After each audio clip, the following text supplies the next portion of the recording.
It was a free-for-all. There was no media there. There's no one to look after you. And the Marines took it upon themselves to shoot at, beat, rob, rape, kill whoever they wanted to. And that's being proposed on the news as like a few bad apples. This is a very isolated incident.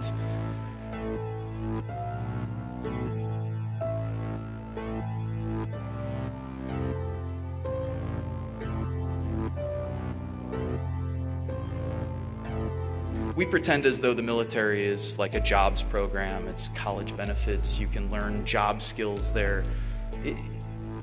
Trying to shift the way people have thought about the military. At essence, what the military is, of course, is an institution for death and destruction. So what you're taking is 17, 18, 19-year-old kids. You're putting them through 13 weeks of boot camp training. You're putting them through 8 weeks of school of infantry training. And after those 20 weeks of training, people are ready to kill. And you're ready to kill on command. And that's what you're meant to do. You're meant to be a mindless machine. You follow orders. That's what the military is all about. You don't think for yourself. You don't have agency. You're not a human being. You're a cog in a gigantic machine. And for those who have power and wealth, of course, you're just another number. And for the generals, you're just a body. That's what we used to refer to other Marines as bodies. Like, yeah, we need more bodies here.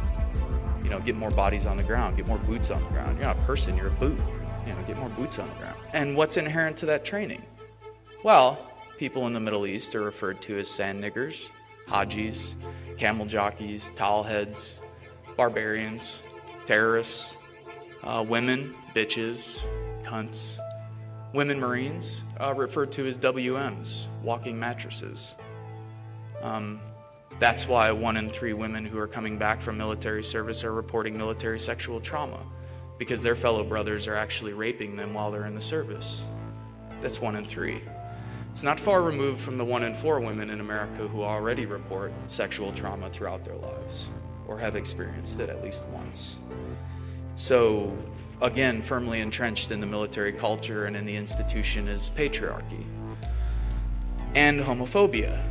Of course, everyone is referred to as a faggot, queer, pussy, a cunt. Again, reinforcing that you're weak, of course, if you're gay, bisexual, queer, so on and so forth. All firmly entrenched in the training, all firmly entrenched in the ideology, and all firmly entrenched in the kind of linguistics and the lexicon within the military. In Iraq, what did we do?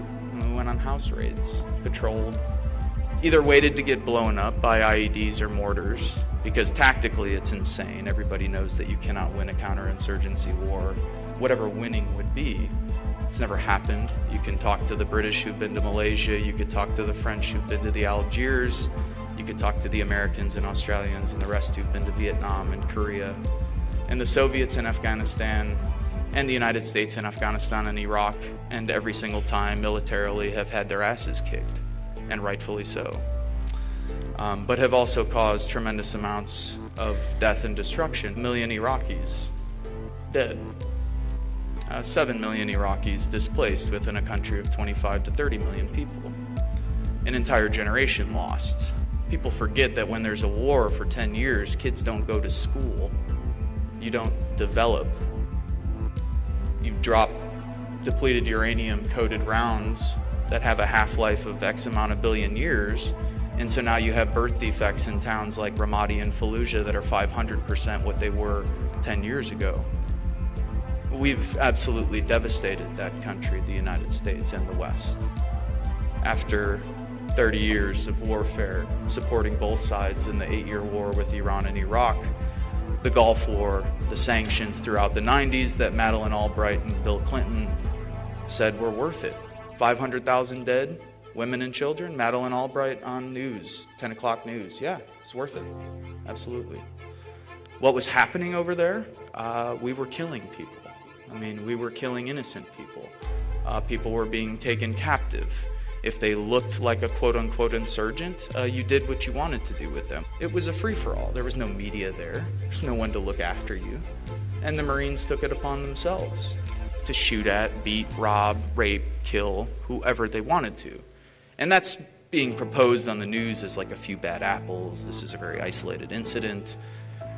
This, to me, is Western culture par excellence. This is exactly what this culture is built upon, and anyone, I think, who's telling anyone differently is absolutely insane, because we've robbed, beaten, raped, and tortured people from Vietnam to Southeast Asia to South America to Africa to the slaves that we brought over to the United States, and of course the indigenous people that we've genocidally murdered and displaced.